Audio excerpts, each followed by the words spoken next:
All right, chromosomes. We are going to have the room clear of all tables so everyone can stand in a big circle. When I say P, you start us off. You know that game Marco Polo? You'll be doing that, but with your partner. You'll be doing it back to back. So one of you says chromo, and the other one responds some. Chromo, some, chromo, some.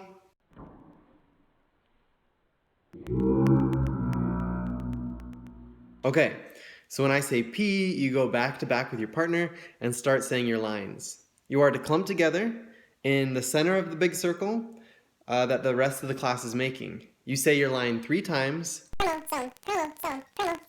At that point, you should be in the middle of the room and stay silent. You don't have to be in any particular organized order, just in the middle of the circle, kind of clumped together. And then you go silent. After you go silent, some other students around you will start doing their parts, but you're listening for your next cue, which is M. Now, when I say M, you line up. Still back to back with your partner. One of you will have your arms facing out to a centromere on one side, and your partner will have their arms out to the centromere on the other side. Now, you do have to pay attention during the play, and you'll know where those centromeres are placed because you'll understand who they are when they say their lines.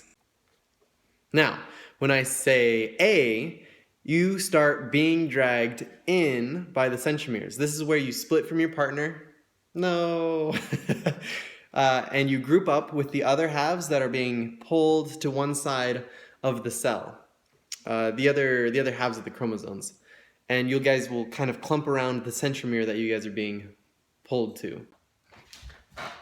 You're back to back with your partner. And then pretend the centromere is over there, and I say, "Hey!" and pretend like there's something attached to your chest, and you kind of put your arms back and you're being dragged to that side.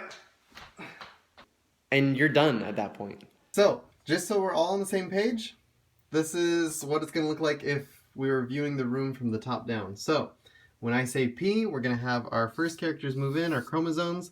They're going to say their lines, go to the middle of the room. When it goes silent, everyone's on the outside of the circle, by the way. That's how we all start. When they go silent, our next guys move in. They're representing the nucleus. It's this guy right here. They move in and say their line and form the nucleus right here.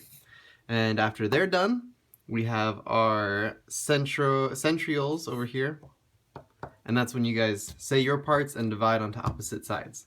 That's P. Moving on to the next phase, I'll say M. We have our chromosomes lined up across, our nucleus will dissolve, and our centromeres will extend out their spindles. Going on to A, we have our centrioles pulling in our chromosomes who detached from their partners who were back to back, and they're moving in opposite directions, eventually to be clustered up on opposite sides, which brings us to T. We have our chromosomes clustered on opposite sides, but we have new nuclei forming around them, and that's when our nuclei, the people who played them, come back and surround them again. And that's it.